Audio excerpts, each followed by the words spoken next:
Boyd County Judge Executive Eric Chaney.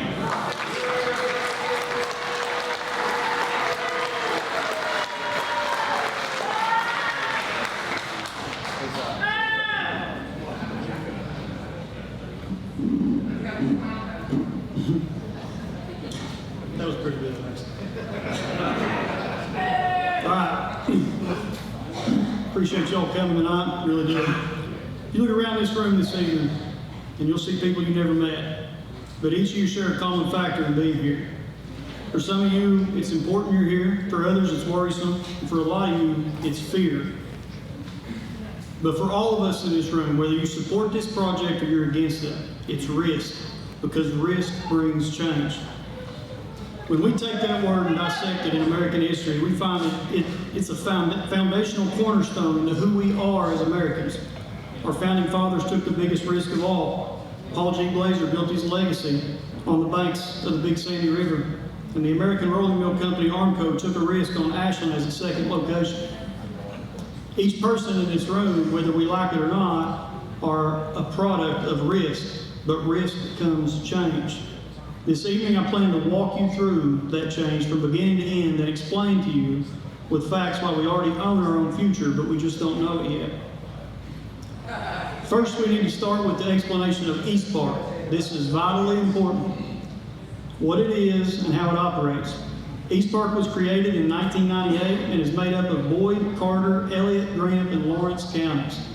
Under Kentucky law, each county has an appointment to this board. This board then operates 100% independently of each fiscal court, trusting their appointee as a representative for the interest of each county. East Park owns the land, and East Park works the deals. For 20 of its 28-year existence, this land is set empty, chasing ghost promises that have stained our community. The latest example of this was Brady Industries. We all felt that. We took it personal, and we vowed that it would never happen again. When I took office in 2019, economic development was at the forefront of our vision for this community. East Park was in my sights to revamp, restructure, and deliver for the people of this region. This took some time, but within a few years, a spec building that sat vacant for 25 years was purchased. And for the first time since Brady, we had interest in our land. Although conversations started with this project in September of 2024, I was brought into the picture in August of 2025 when I was introduced to IAP's CEO, a younger man with a vision that I thought was truly impossible to attain. The second he mentioned data center, I was skeptical, just as many of you are in this room. For those of you who know me, and actually know me, you will know two things. One, I'm one of the biggest conspiracy theorists that exist. And two, I hate government with a passion. So the trust that you don't have in me is the same trust that I don't share for our federal government as well. But anyway, I entertained the conversation. This conversation sparked my interest, and I chose to do a little more research on what they are and what they do and the risks and properties that exist with each.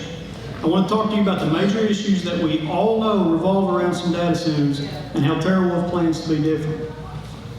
First, let's start with electric.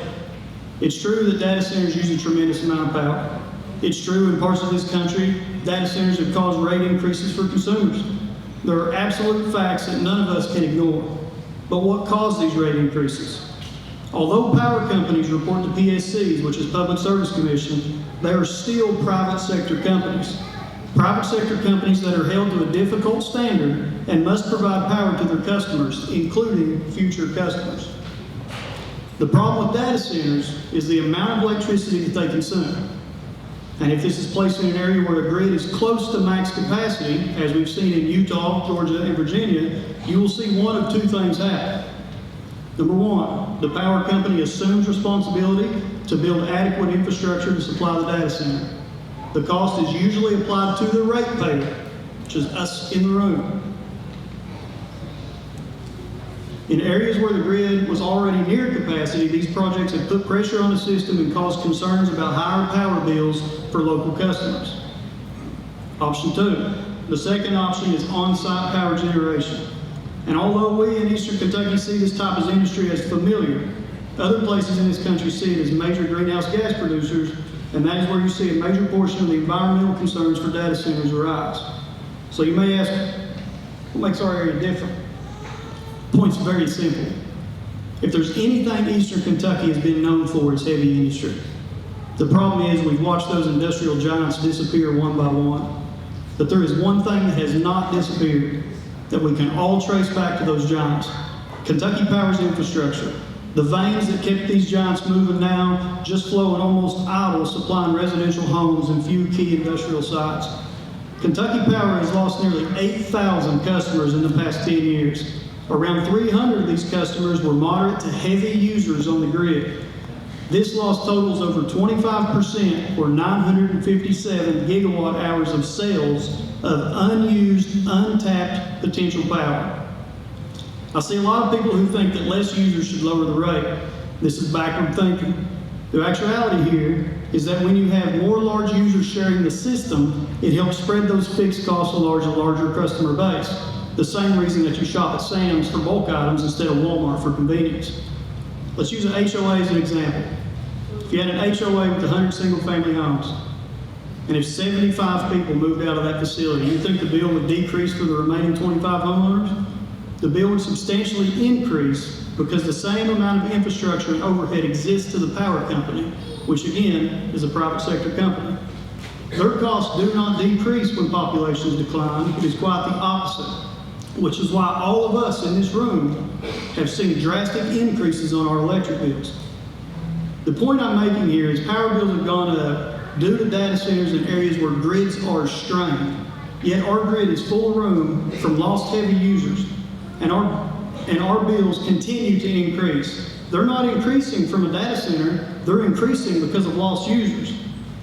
Eastern Kentucky is in a unique position because we have infrastructure in place that many other areas do not. That infrastructure sits idle, and this 1 gig data center takes a huge chunk of that lost usage of years past. An interesting point here is AEP subsidiary Indiana Michigan Power. They were able to lower their electric rates 3.6% due to large load growth. TeraWulf will require upgrades on site and in the immediate vicinity. It is our understanding these immediate on-site upgrades are calculated into the total investment structure.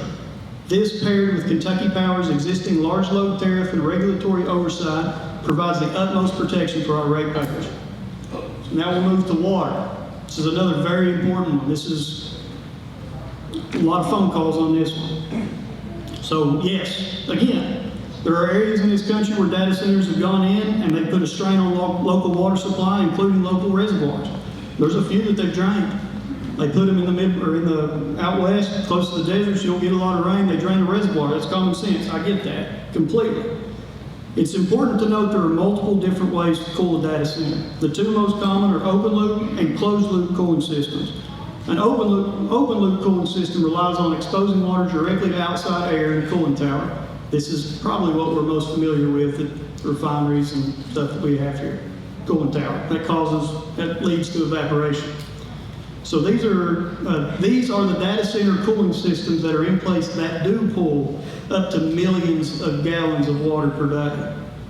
Now a closed loop cooling system operates by circulating cooling in a sealed network of pipes. It absorbs heat from servers and transfers it outside without exposing the fluid to open air. They use fans and radiator systems. This is a system that TeraWulf will use. Now, according to the master plan, which I received this weekend, the total gallon per day usage of water for this facility will be 4,500 to 9,000 gallons per day, with the majority of this being restroom facilities and slop sinks. Let me give you an example of a closed loop system. In Hancock County, Kentucky, TeraWulf is building a data center. They're about 6 months ahead of us currently. They're building a data center on land that was previously an aluminum smelter. That aluminum smelter used 500,000 gallons per day of water. 500,000 gallons per day. TeraWulf will use 500,000 gallons of water in 10 years.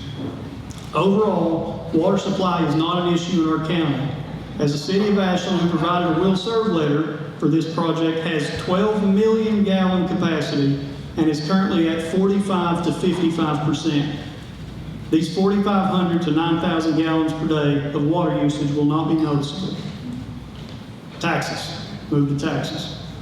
This is a multi-billion-dollar project going on one site. To put that into perspective, the entire taxable valuation of every residential, commercial, and industrial property in Boyd County is $2.5 billion.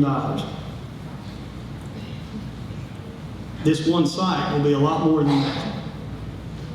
Using a hypothetical tax bill, let's set the value of the data center at $1 billion, just hypothetically $1 billion, which is on the low end, but in Boyd County that would account for ambulance service, $1 million, county real estate, $1 million, school, $7 million, health, $600,000, and fire, $1 million. Now again, I want to go back to the beginning of this conversation when we talked about East Park. This project's located in East Park.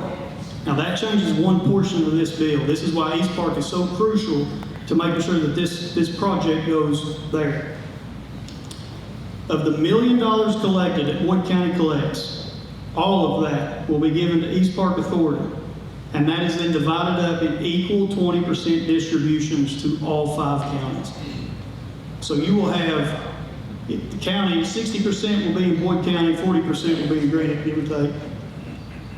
And that money that's collected from Boyd and Granite County, from the county property tax portion, goes back. 20% is distributed out. So Elliott, Lawrence, Carter, everybody will receive tax portion of this money. Just that one line item. Just that one line item, the county portion of your bill. So through my research in data centers, it became very apparent to me that we as humans in this digital world are sometimes the epitome of our own demise. Everything we do on a daily basis requires technology. And that technology stores its information and passes its information through data centers. These are the clouds we hear so often about. Every text you send, every time you open Netflix, turn on a PlayStation, start your robot vacuum, or talk to Alexa requires data centers. Every time you download a movie, take a picture on your smartphone, stream music to an AirPod, or change the temperature on your thermostat, all of that requires data centers.